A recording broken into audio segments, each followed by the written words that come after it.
seen the worst, and there is nothing left for me to hate, so I can lay me down, my brothers, on the ground. I bled today until Coyote comes to raise me up and carries me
Hello, everybody. Welcome to the Scottish Rugby podcast brought to you by the Scottish Rugby blog. I am Cammy Black.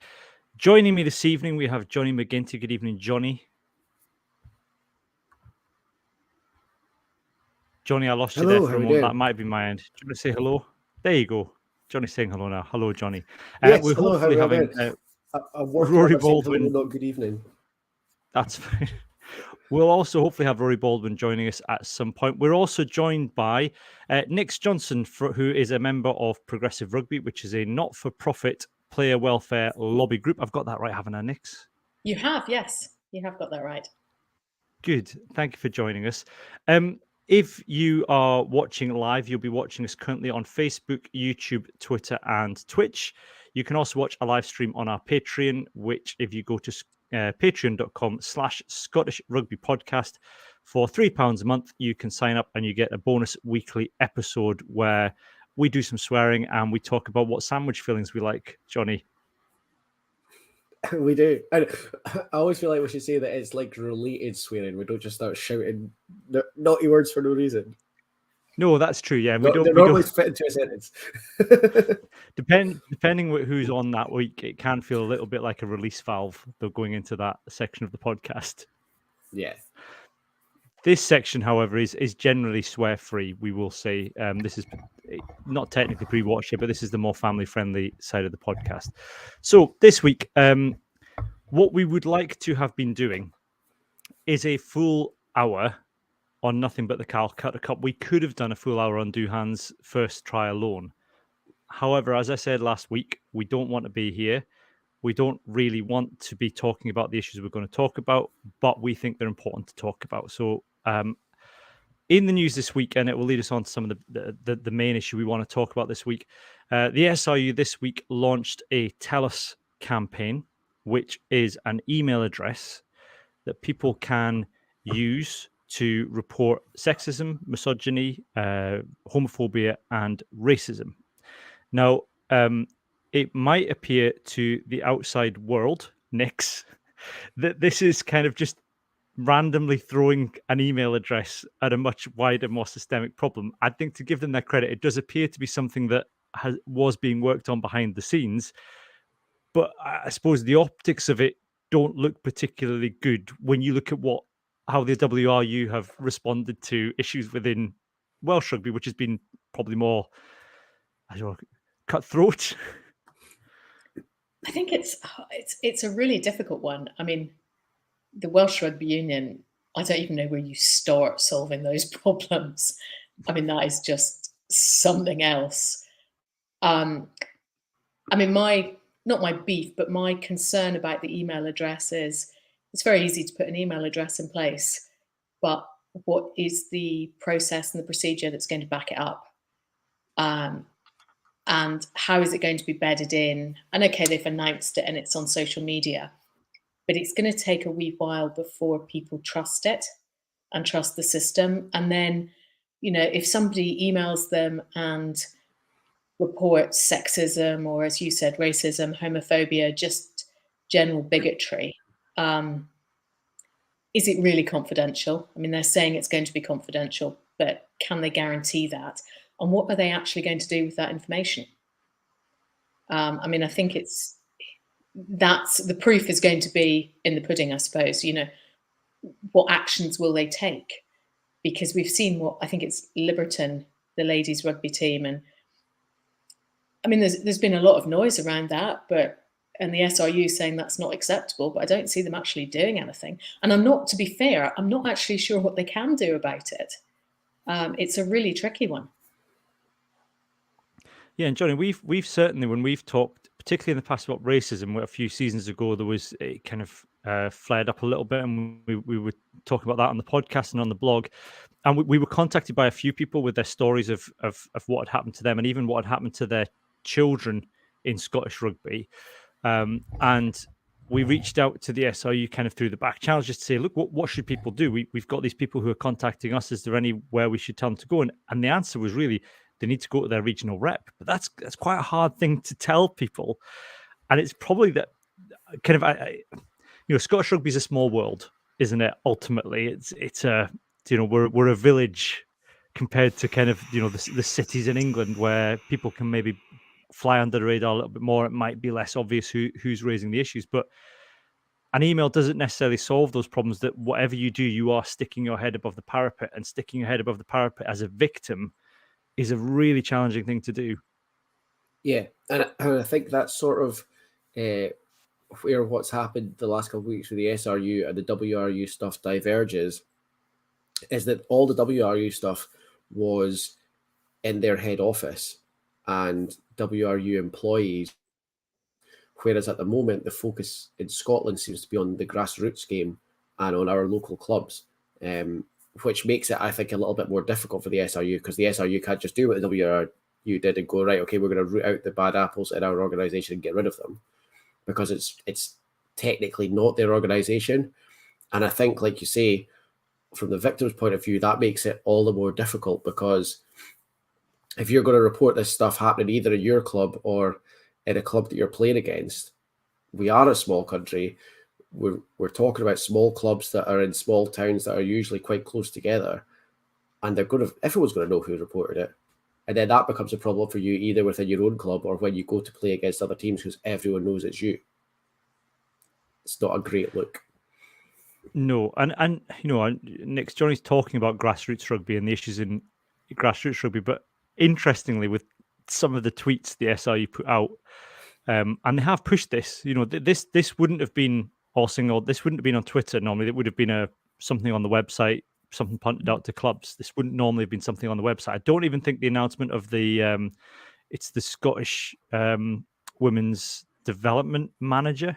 That's not something that you would normally see pushed on Twitter either. But it seems you wonder, looking at some of those, there was a couple of tweets saying, "How do I report our CEO to the through that system?" And there is, we talk about, it's a problem at grassroots, but there is this lingering kind of doubt around how things have been dealt with, particularly with the Siobhan Cattigan incident, that the Siobhan Cattigan's passing, I suppose, and the way that's been dealt with by the SRU. That the question is, would this have happened if it was a male international player? And the answer is ultimately no. We wouldn't have. You wouldn't see the CEO celebrating a Calcutta Cup win whilst having the death of a male player and questions around that hanging over them. And it almost seems like they continue to hope it goes away. And underneath that, there has to be a level of unconscious misogyny almost within the top. And it's quite hard to root that out, because nobody's going to ever say, yes, I'm a misogynist, or yes, I'm sexist. But there is this impression that's there somewhere within the SRU as an organisation. I think the way that women's rugby has developed, and the fact that they are only just contracted, there is institutional sexism or misogyny, however you want to phrase it, just with things like access to medical care. And as you said, I mean, if what happened to Siobhan had happened to Stuart Hogg or Finn Russell, well, we wouldn't be having this discussion because it wouldn't have happened. I think, sadly, it's that simple. And that's not a criticism of the medical care, because I don't know what medical care Siobhan received. But I think that an inquiry would have happened already had it been a male player. I think the SRU are almost paralysed and trying to kick the can down the road so that somebody else has to deal with it, because they just don't know what to do, which is absolutely no excuse. And some of their behaviour, quite frankly, has just been callous and really quite cruel. But I think when I was thinking about this pod, I was thinking about the incident that happened in the summer when Bill Mitchell from Rugby Players Scotland made that comment in an interview and claimed to be speaking for all of the Scottish women's squad preparing for the World Cup. And then they all came out with exactly the same tweet, and it was all to do with Siobhan. And that made me, I was so angry about that. Because it did seem to be that he was just trying to make himself relevant and insert himself in the conversation. And certainly in England, there is now a separate Players Association for women. And I think in Scotland, we desperately need that. The women's game is at a totally different stage of development to the men's game. When you're looking at things like contracts, how much people are paid, the resources available to them, the medical care available to them. And I think that's something that needs to be put in place, and then force the SRU to address these issues, because there are clear disparities there.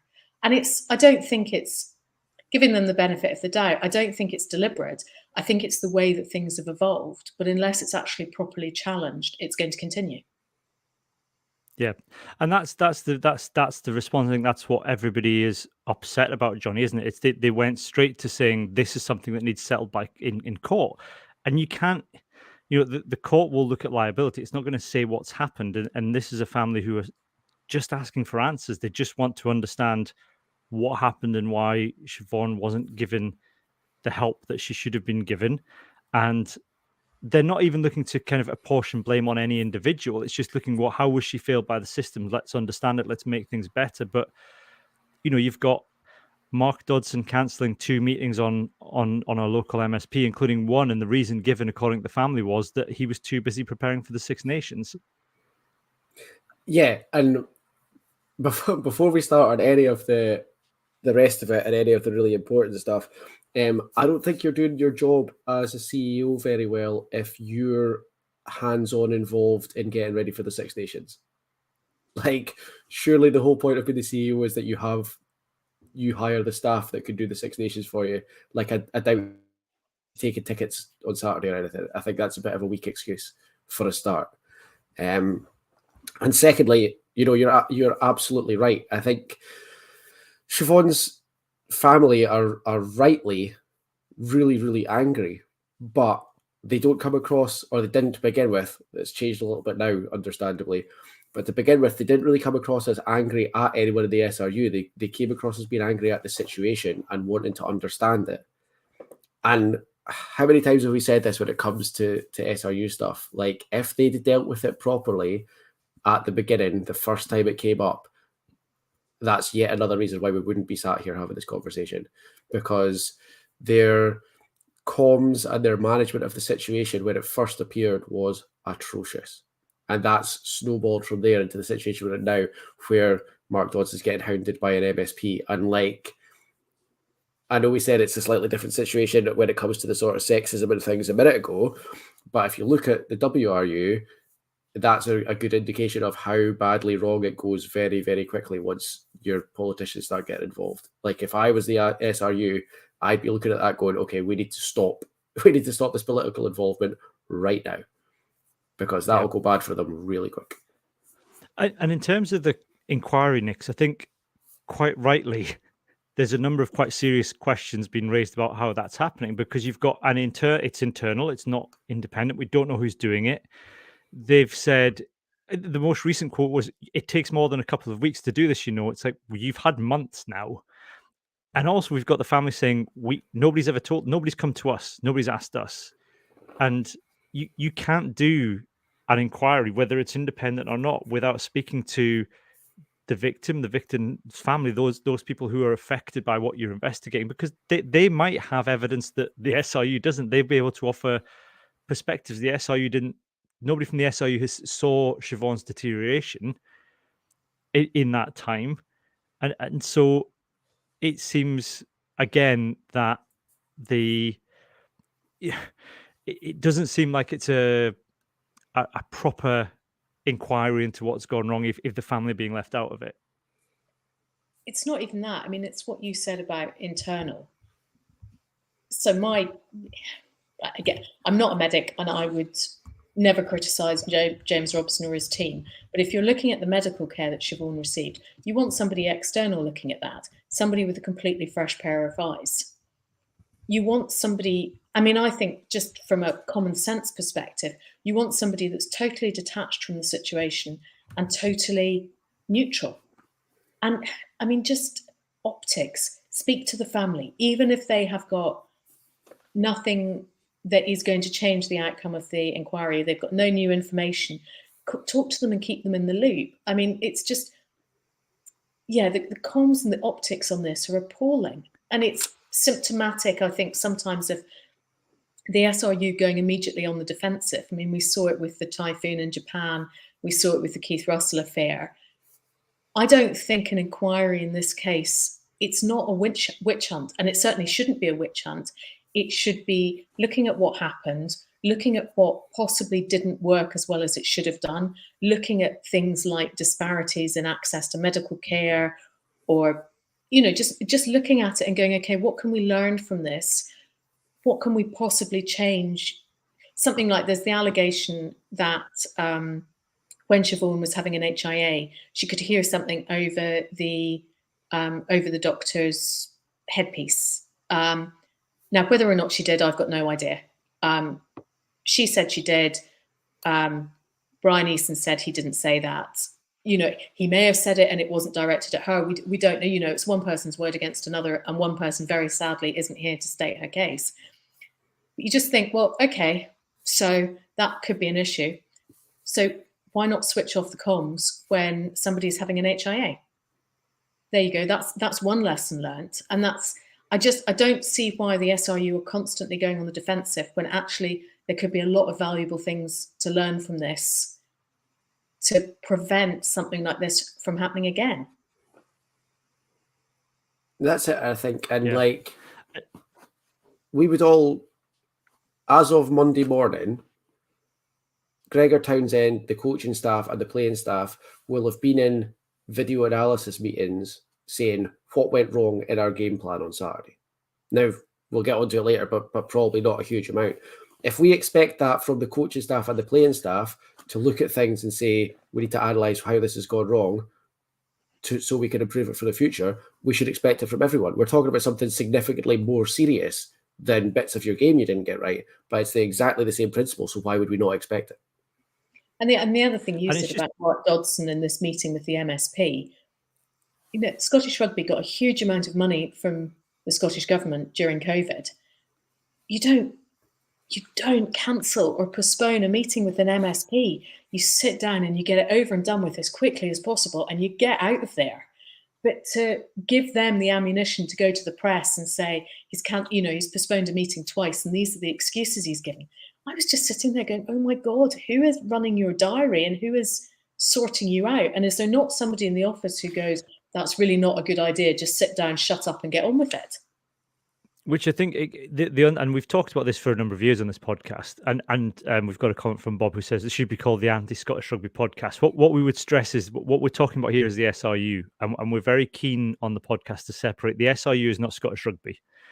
The SRU is the corporate body that runs Scottish Rugby. That's who we're critical of here. Scottish Rugby, we're all fans of Scottish Rugby and we want it to do well. What we're not fans of is necessarily the way it's being run. So that's why we've opened the pod with this, and these are important issues to discuss. I think overall it's another indication of the kind of poor corporate governance at the SRU, the poor corporate health that there has been for a number of years, and for all the the paraded out successes of, well, on the pitch they're doing well. We've financially we're the most stable as a union. That's all well and good, but it means nothing, Nick, if at the heart of that are kind of you've got somebody essentially kind of blundering their way through and kind of with their fingers in their ear, ignoring everything around them. So I'm not sure how far advanced the changes are, but as of the 1st of November last year, Professor Lauren Carrera is now the boss. So I have to think of how to explain this. So what we are referring to as the SRU is now Scottish Rugby Limited, and what was the council is now the Scottish Rugby Union, and that is basically being led by Professor Lauren Carrera, who I think it would be fair to say, I mean, first of all, he's very experienced. He's a former referee. He's done a huge amount in sports law and in business. He also, I think it would be fair to say, does not suffer fools gladly. So it's going to be interesting to see how all of this develops over the next few months as he is able to change things and he's able to put people in place who can change things. But it should also be emphasised that the people who sit on what was the council and is now the Scottish Rugby Union, most of them are voluntary. So they're not bringing in the big bucks like Dodson and John Jeffrey, all the other people. And I've got no issue with people being paid to do a job. I might have a little bit of an issue with how much some of them are being paid in comparison to their peer group. But, I mean, the finances, to be fair, that they're not as good as you had to read the finer detail in the reports and accounts, and it was there. They're not quite as healthy as they would like you to think they are, but they could be a hell of a lot worse. Yeah. I think the main thing this weekend, we've got Scotland versus Wales, and it's Alan McDonald, who's one of our patrons and has been on the podcast in the past, has led this campaign for an 8th minute ovation, and would be at pains to say it's not about blame. It's about saying that the SRU needs to do more and remembering Siobhan, Johnny, and I think it's interesting. We've talked about this last week a little bit, but we saw it in the autumn building from you could hear it in that first game to it being mentioned on the comms and being much louder. Now that's on Amazon. It's probably got a viewership of a few hundred thousand of that. This is the Six Nations. It's BBC at the weekend.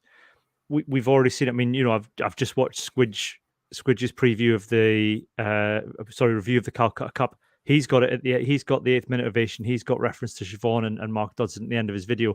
This isn't something that's going away for the SRU and they can kick into the long grass. The 8th minute ovation is going to be big at the weekend. It's likely to be picked up on comms again. The longer it goes on, the biggest source of embarrassment it is for the SRU, and the more people are going to talk about it. Yeah, and this is just another one of the sort of many bits of this that we've talked about, is that one of the initial sort of catalysts for Alan and for others wanting to do that is that Siobhan's never been properly remembered and recognised at Murrayfield. And so they started that idea as a way to sort of celebrate her and, like you say, remember her life. And it's now grown into the fact that it was mentioned on comms in the autumn. It's been mentioned in the press loads. Most of the major papers have picked it up. And every time it happens now, as well as being a really nice way to remember Siobhan, it is a way for people in the press to say, oh, and this is happening because the SRU haven't done anything about it. And they could put her picture up on the screen. They put, was it the Argentina game we were at? And they put up, quite ironically, a memorial for an old team doctor. Oh, yeah, Siobhan's not had one. Yeah, Donald McLeod, yeah. Siobhan's not had one yet. And that's where it started. And again, I think maybe if she had a proper memoriam at a game, then this 8th-minute ovation thing might not have started. And that's just another incident of just dropping the ball and things that they really should be doing, and it would be really, really simple and straightforward to do. It And almost feels, it almost feels next to know that now it's too late now, because if they do it, say they do it at the weekend during the Wales game, it's the 8th-minute ovation, and they put Siobhan's picture on the screen. As nice a touch as that would be, it's too late, because it's.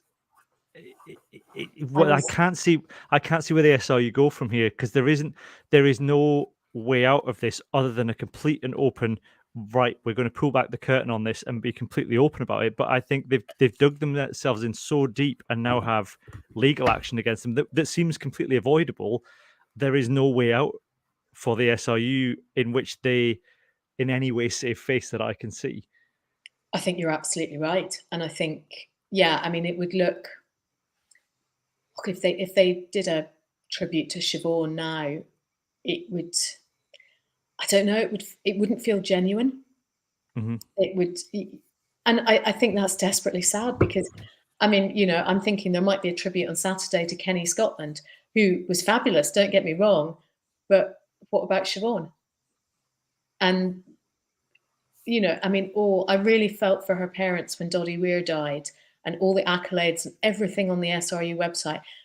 And again, don't get me wrong, Doddy deserved everything and 10 times more, but nothing for Siobhan. It just really doesn't sit well with me. But I think, I mean, to be honest, I think the only way they can get out of this now is, as you said, a completely independent, you know, I mean, a bit like the inquiry into racism in Scottish cricket. It needs to be totally independent, and it needs to be completely transparent. But I think they need to start publicly apologising and, you know, putting their hands up and going, we are really sorry. We got this so wrong. We have behaved appallingly. I don't see that happening.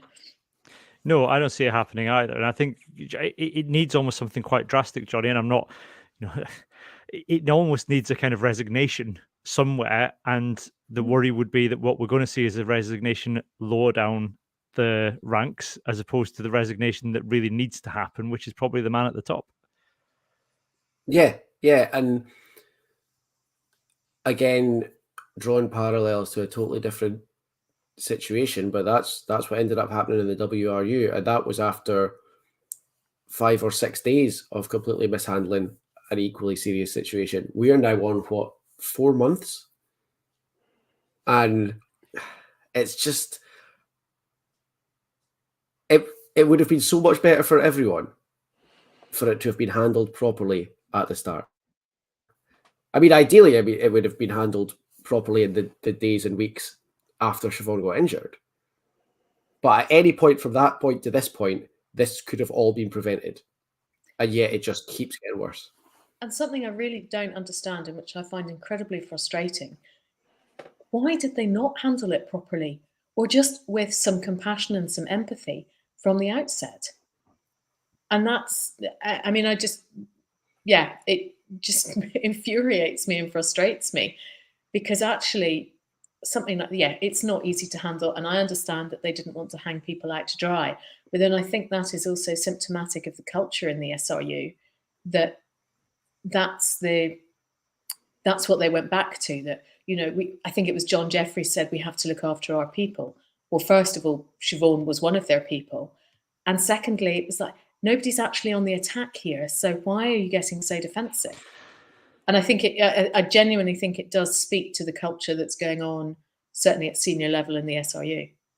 Yeah, and I think it speaks to the culture inside the SRU that people would feel attacked. If you're reviewing what's happened, you review the actions of the organisation, and yes, the individuals make up the organisation, but it's always an investigation of the organisational actions, not the individuals. There may have been individual mistakes along the way, but you can always tie that back to either a lack of supervision, a lack of training, a lack of something that the organisation failed to do that meant that person acted in that way. And that's not necessarily always the individual's fault. It's because they didn't have the training, they didn't have the support or the supervision in place. So I think it speaks to the culture that the automatic thing is, we don't want anybody to feel overtly stressed by the fact that somebody has died.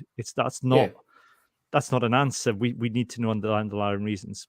Yeah, I don't think for a second that there was anything either malicious or dangerously negligent done by anybody in the SRU. And I don't think anyone's saying that. I don't think Siobhan's parents are saying that. I don't think anybody in government's saying that. I don't think anybody thinks that for a second, other than people in the SRU who seem to have this impression that people are coming after them.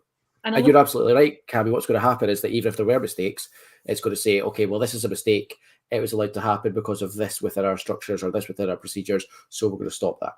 And that's what they need to do. All they need to do, or needed to do, it's got maybe a bit past that now, but what they needed to do is review their structures, review their procedures, figure out what went wrong and why, and fix it. That's all anybody wanted. And that's what they should have done a long time ago. And it's got to this point now because they just refuse to do it. And you can argue that they are not protecting, by not having an independent inquiry, they're not protecting their staff. Because exactly as you say, it's going to come to, any mistakes or whatever happened, it's going to come down to a lack of training or a lack of support or a lack of supervision.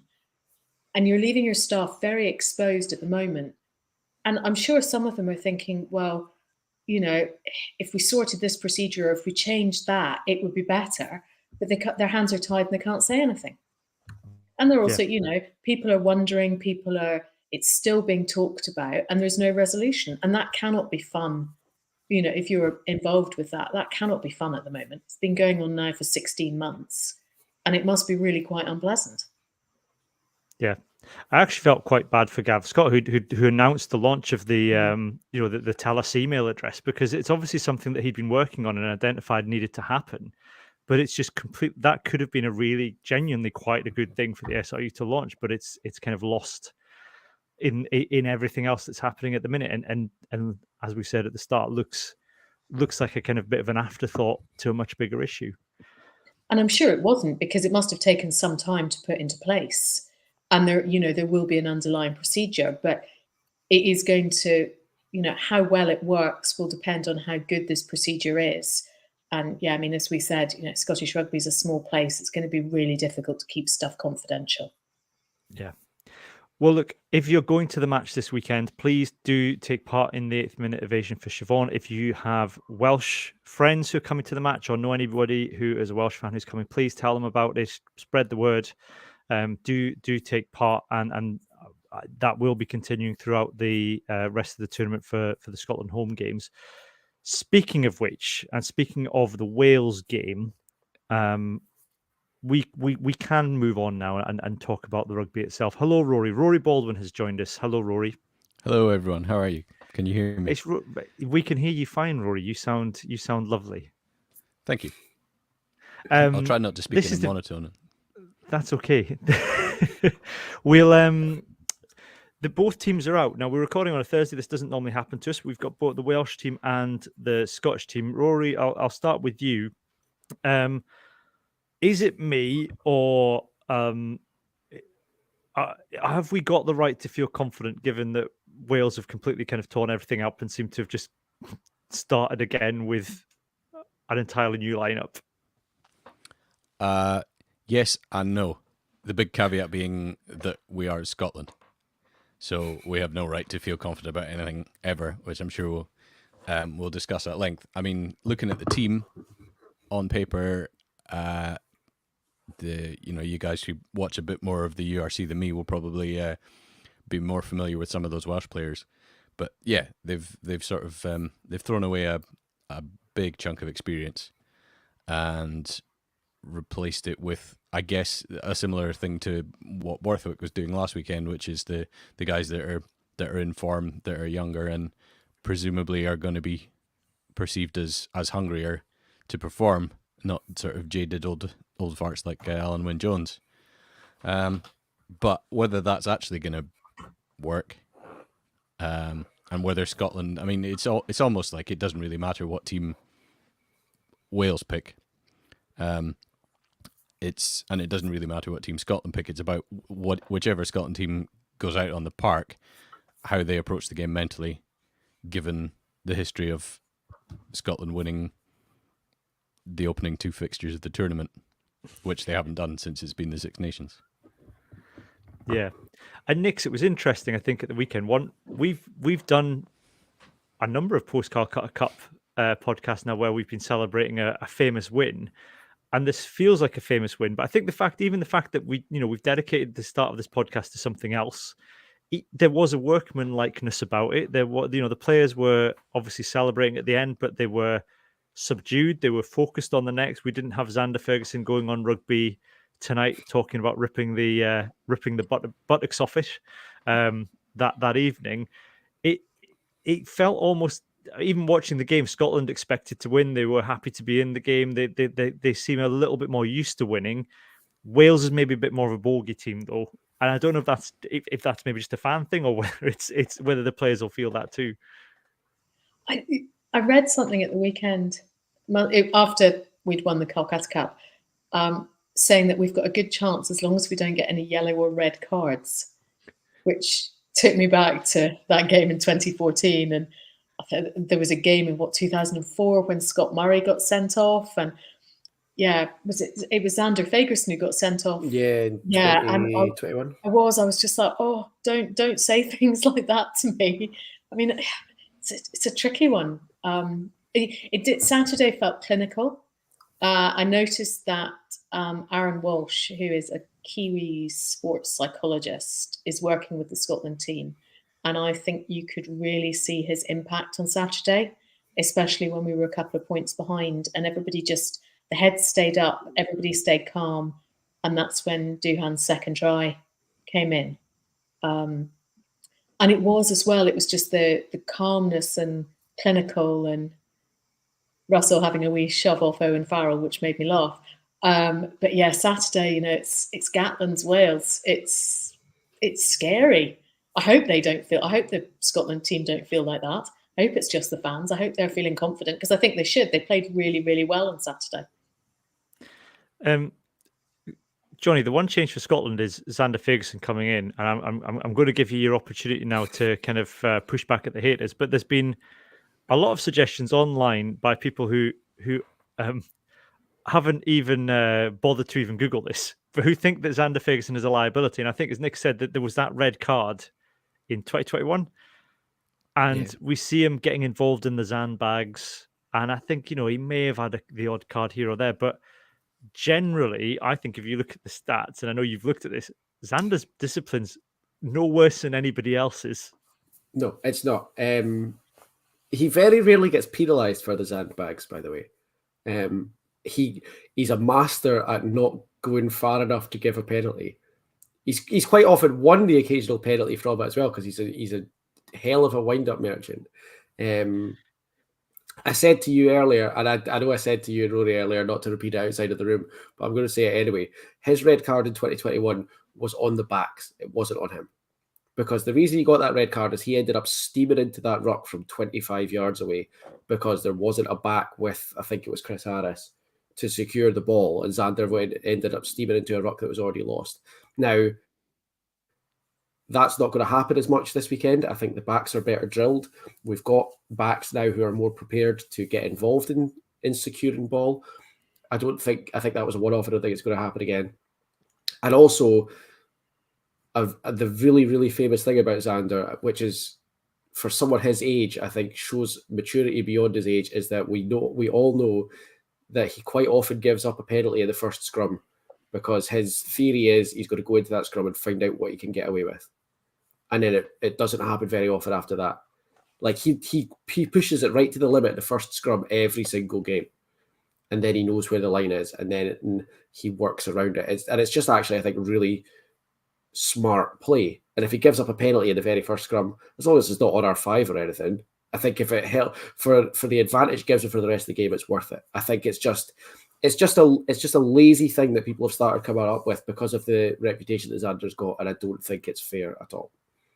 Yeah, and Rory, we saw, I think, in the autumn that resilience in Scotland in the New Zealand game particularly, and obviously Doddy appearing at the sidelines has had an influence into games against the All Blacks in recent history, but this weekend, and I'm being accused by Alan Kerr of the blog of jinxing things, but the narrative around this game against Wales, it's the first time that Scotland have played for the Doddy Weir Cup at Murrayfield since Doddy Weir passed away. Now, they've used that energy before as a team, and it's Gregor Townsend talked in the build up to this that they're using it again this weekend. That can go two ways with Scotland. It can have the impact, the All Blacks effect, in which we, ran them close twice, or it can have the heads are gone in the first 5 minutes effect because everybody's crying at the anthems and the heads go and everyone's a bit too pumped up. But like Nick said, if they finally kind of crack that we need to get a sports psychologist in because that's what everybody else is doing, we might be okay, I guess. Yeah, I mean, and that's something you've been shouting for long enough, is someone to shrink their heads. I mean, the Doddy kind of thing can give them an energy to feed off, but then if you look at that New Zealand game in the autumn, they lost 2 tries in the first 10 minutes or something, didn't they? I mean, they were certainly down 2 tries early on. So I would like to think that if Scotland lost the head in the first 10 minutes because they were emotional, that they have it in them to claw those 2 tries back from Wales. If they can claw them back from the All Blacks, you would hope that. I mean, one of the things they don't seem to have a problem with, which kind of reminds me of, I guess it was maybe the start of Tooney's reign, the kind of end of Vern's reign, when Scotland were similarly playing really good attacking rugby, and you didn't really worry about them scoring tries, because obviously for so many years we were, terrible at scoring any sort of tries. You'd get a close pick and go maul from the occasional Nathan Hines or Jim Hamilton, but we couldn't buy them. And then there was that period where you just thought, actually, no, we can score a try to get back in here. And I think Scotland are back playing that sort of rugby again, where you're not too worried about them scoring. You are worried about discipline. And that was something I was feeling going into the England game. We've got a team who aren't scared of England. They're maybe not even scared of Twickenham anymore. We can definitely go down there and win this game. But all it takes is a moment of madness. The referee gets a card out, and that's the whole game completely changed. And with where our kind of injury list was as well, with the depth, it's a worry because you're not maybe trusting the bench. As it turns out, I should have trusted the bench. I thought the bench were pretty good against England. My theory from the autumn wind up was you would never put Chris Harris on the bench because you don't want to sit and do damage limitation when you're down 20 points, because it never occurred to me that we would bring him on to defend a lead, which of course is the perfect thing for bringing on Johnny Gray and Chris Harris off the bench if you've got a lead to defend. But that's not a situation I'm used to, so it never occurred to me. Which is why Chris Harris only got 4 minutes at the end, Yeah, rather than a longer time. I think Nick's watching it though. I think it kind of struck me, and I think, my youngest has only seen Scotland lose to England once, which I constantly have to remind him that this isn't normal. None of this isn't how this normally goes. But we have that in my house too. Yeah, we're going to win this, and I was like, going, shh, quiet you. But watching it and watching the defense, I thought, no, I can see. It's hard because watching it with a kind of watching with any detachment when you're in the middle of the game. But the defense looks so much more solid, and you don't have that feeling anymore. You're on the edge of your seat a little bit, but there is an element of we're probably going to see this out. Especially with England's attack, you're going, we'll win a turnover here. We'll probably see out. They might get a penalty in 3 points, but it's hard to see them getting a try from this with the way we're defending, and it feels an uncomfortable feeling to be like that, but it's quite a nice feeling. Yeah, I know what you mean. It's a very disconcerting feeling. We're not used to it. I mean, it's Scotland. We snatch defeat from the jaws of victory, not the other way around. But I just thought they played with remarkable composure, especially in the last 10 minutes on Saturday. And nobody flapped, because that's when traditionally we've given away penalties or, we've lost a ball. And I mean, just something as silly as, I think it's the lead up to the first Duhan try, and Owen Farrell got the ball and knocked the ball out of Finn Russell's hands. I'm going to admit at this point I pretty much had a cushion in front of my face because it's Scotland, England, it's terrifying. And the ball ends up down the other end of the pitch, and Duhan runs it in. And I was a bit like, where has all of this come from? But it was just that, there was an error and they came straight back from it. And I haven't seen a Scotland team do that for a while. And it's been building. And then, Townsend's record against England is absolutely superb. Because it's like your youngest. I think he's only lost to them once. Yeah. And it's crazy. Let's talk about that Duhan try. It's like a Renaissance painting every single time. I'm still watching it now and spotting new things in it. It's the fact that you watch it and you think, actually, the fact that he was able to do that was in part to Finn Russell, because Finn Russell manipulated the English defence over to that side of the pitch. So everybody was really bunched up, and the English defence made a mistake by not fanning out again when they had all the time in the world after they cleared it from the base of the ruck. Yeah.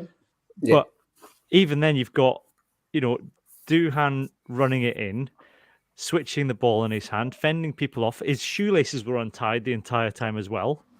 I love that. And then, do you know what he didn't do in that try? He didn't steamroller over the top of anyone. No, he didn't. Which is what everyone says is the only thing that Duhan van der Merwe can do. And he scored a try from 60 metres out without doing it. Did you hear him in the post-match interview? And he was saying something about he didn't know he had a sidestep like that. And I was just what a time to find out. Floor laughing. Well, I did think, that's one for the haters who said he only steamrolls through people. Because it's absolutely, what you've just been saying, Cammy, I keep watching it and it's his body angles and what really struck me was his peripheral vision and his awareness. The coordination to sidestep one way, transfer the ball from one hand to the other, and hand somebody off in basically one movement is unbelievable. Yeah. And, I know Don Brandt's taken a bit of criticism, which I think is actually quite unfair, because I think by the time he actually caught up to Duhan, he was absolutely knackered. And he couldn't, if he'd gone in low, he'd have been on the ground. He was just ruined. This is it. Like, as much as he didn't steamroller over any of them, he could have if he needed to. Like, I don't think people understand how hard it is to stop someone like that once he's got 30 metres to run at you. So there wasn't that. I think the blame going on Don Brand or on Van Poortvliet or whoever is a little bit unfair, because I think the England team as a whole let that happen by not having their defence organised. Yeah. So you can't say, that one person didn't make a tackle, because actually when Duhan van der Merwe is running for 30 metres, he's 105 kilos and he goes real quick. Like, and he had that fly line in his sights and nothing was getting between it. I don't think a tank would have stopped him.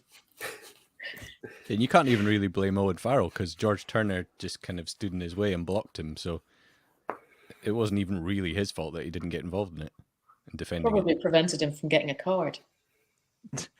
And then the other thing that everyone then noticed was the fact that Finn Russell had got up and chased down Owen Farrell to take the mick out of him. Which was mistaken identity, was it not? Was it it wasn't Curry that you wanted, actually? So he thought that in that previous phase where Farrell had taken the ball off him, Farrell absolutely smashed him and took the ball off him. And then someone gave Finn a bit of chat about getting smashed, and he thought it was Farrell. So he chased Farrell down and shoved him and said, he said, he can't remember, but he said something along the lines of, "What are you saying now? You've smashed me, but you're scared to tackle him." And it turns out that the person who was giving him grief on the floor wasn't Farrell. So Farrell's just like, "What are you talking about?" He had no idea what was going on. Which I think is brilliant. It's just like all round Finn and Farrell. And I think they have quite a good relationship now. That's what I've heard, that they got on really well in South Africa. Yeah. Yeah, and I think they do get on well. And I think that was, in a way, it was kind of England's downfall. You look at a couple of the times when Finn Russell got the ball away and manipulated the English defence, it was Farrell was flying up to try and smash him. And Finn had realised that was happening. And then all of a sudden, Farrell's out of position. Marcus Smith doesn't know what he's doing. And the whole thing falls apart. It wasn't just Farrell, it was Genge as well. And they were clearly targeting Russell. Yeah, they put a lot of late shots on him. Like, I think they obviously thought that if they could rattle Finn, get him off his rhythm and get him forcing stuff, that was going to make a difference, which it clearly didn't. And I tell you what, like, Farrell might be a little bit bigger than Finn. So if he's coming out of the line, it's fairly uncomfortable for Finn. But unfortunately for Marcus Smith, Siuni Tuipulotu is a good deal bigger than him. And that's who's getting the pop from Finn if Farrell's rushing out the line. So I think it kind of backfired them a little bit. I think the thing is, Rory, as well, it's interesting because, Finn had an okay game. I would say 7 out of 10 at a push if we're, if we're really thinking about it. But the entire Scotland team, it was such a team outside of Duhan and two really good tries that were largely down to him doing the hard work to get the ball over the line. Outside of Duhan, it would be hard to pick out any one individual player from the rest of that Scotland lineup out or the bench who you said they made such a great individual. They pulled the team up by their bootstraps, and I think that's a mark of the progress Scotland have made as a team. Is that it's hard to pick anybody out other than Duhan who really stood out, but that's because it was such a good team performance. Yeah, I mean, it's almost it's almost. I guess it's hard to find someone who didn't play well. I was sitting thinking, writing a list of made some notes. Sorry, Johnny, of guys that played well, and actually I've just basically written down the whole team. I thought Schumann maybe had a slightly quiet game, but in the loose. But then it did seem to me that the forwards and the backs kind of got put back into the kind of traditional roles a bit. The ball was going wide a lot. Fagerson was the top carrier in the pack, I think, but the rest of the pack didn't carry that much. I mean, they were trucking it up, but they weren't busting holes to make meters maybe until Jack Dempsey came on. And I think, it was a very consistent team performance. It reminded me to an extent of the All Blacks game in the autumn, but certainly the Argentina game where Scotland suddenly seemed to know what they want to do, which is quite a scary thought because we're so used to talking about them kind of looking a bit clueless, or we weren't quite sure what Tooney's plan was. But I think the Argentina game and the England game at the weekend are kind of the clearest indication this is what he wants to do. He's going to use the forwards to kind of pin the defence, and then he's going to go wide once, let his counter-attackers run and get in behind them and shift it. I mean, that if you watch this, you said you watched the Squidge video, I was watching that earlier as well, and his kind of breakdown of that last try, when you realise exactly, whether consciously or not they were doing that, why the space was where it was, and that's kind of as a result of Finn kind of pulling the strings to get knowing he's mature enough now to know when it's on to spin that loony miracle pass, which still makes me twitch. I think the difference with the Finn thing, and the reason why some people are saying he played really well and some people seem to think he had a stinker, when in reality it's somewhere in the middle, is that the last few times where we've gone out and won Calcutta Cups with no controversy, no penalty tries or anything like that, is what Finn did really well on Saturday is orchestrated everything. He ran the game really, really well, which is what you want your 10 to do. Previously, we've relied on him to orchestrate everything and execute everything. And actually, his execution on Saturday probably wasn't as good as it normally is. He still ran the game really well. He put the right people in the right places at the right times to do what they needed to do, but he didn't have to go out and also do all the execution work himself, which is probably just as well, because I thought that was a little bit off the boil. But I think that's the difference, is that now he can just run the game and people around him will do what the actual rugby work that needs to be done. Like Sione's kicking was brilliant. The forwards carrying was really, really good. George Horn's cheat lines for that last try were absolutely fantastic. And that's all bits and pieces of execution that we don't have to rely on Finn to do. Yeah, and Nick, it's strange talking about a Scotland win like that and not mentioning Stuart Hogg. And I think looking back, he was largely anonymous in the game, and that's not a criticism. His kicking was really good, his passing was really good, but we weren't relying on him, I guess, to kind of produce some bit of magic. We had a bit of Duhan magic, but generally we weren't relying on that individual brilliance.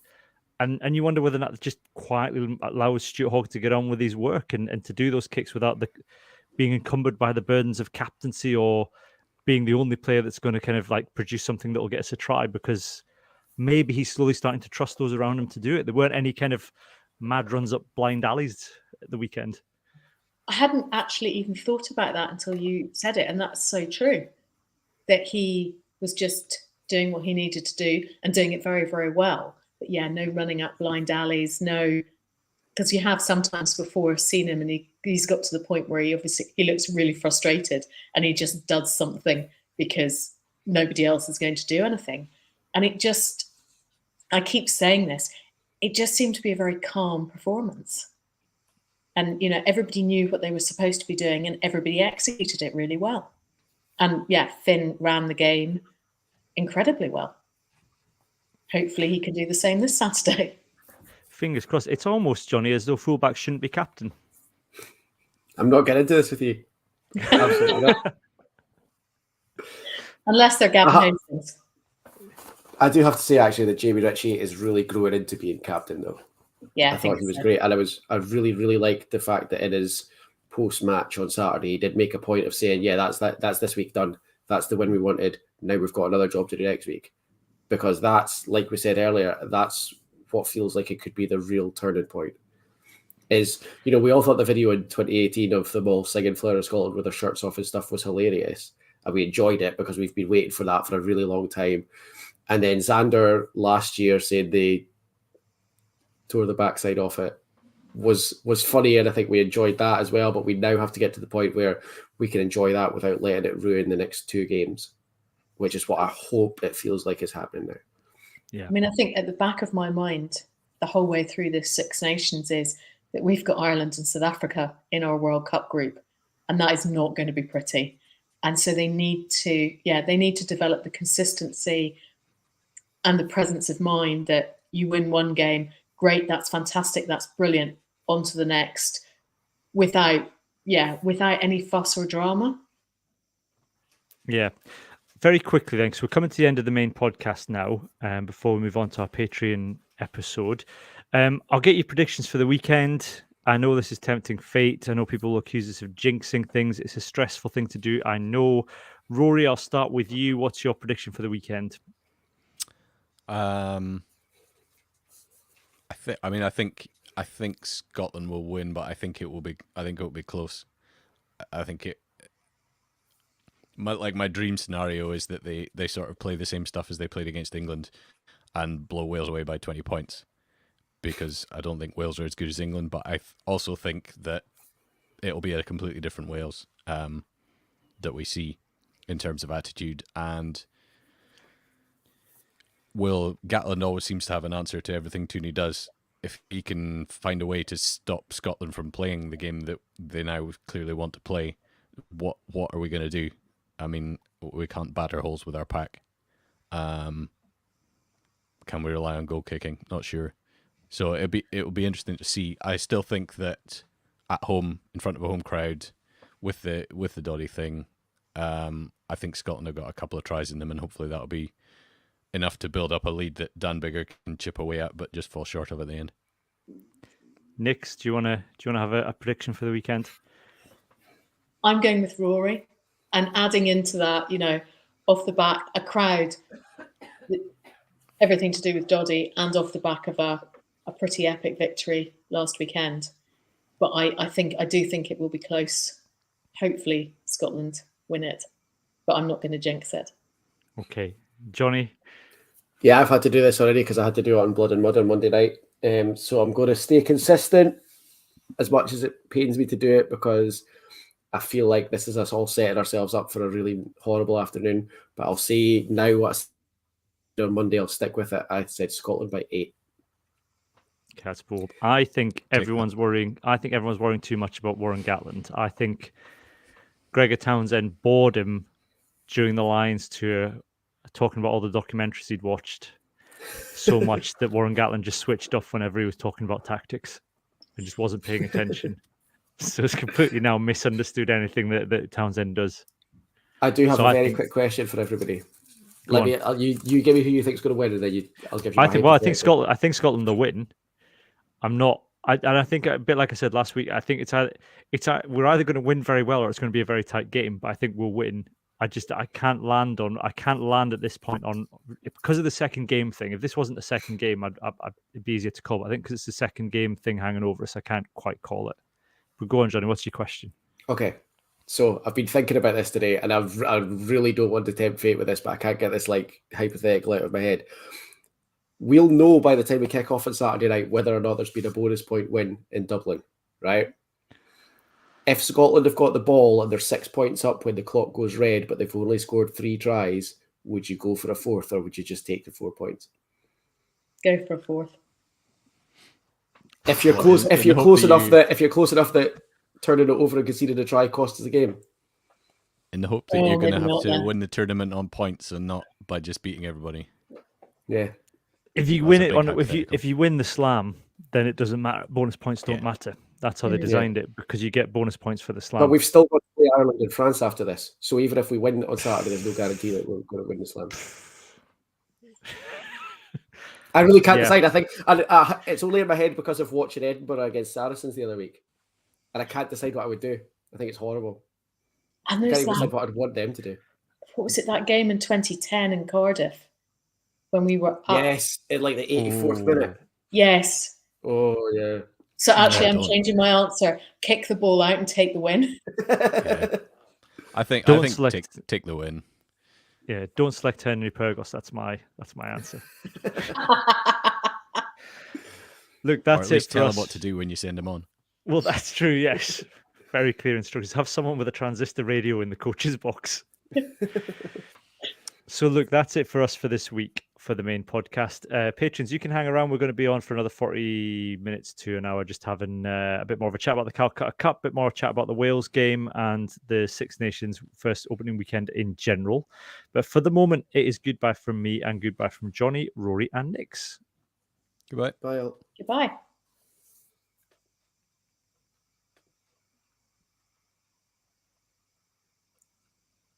Excellent silence again.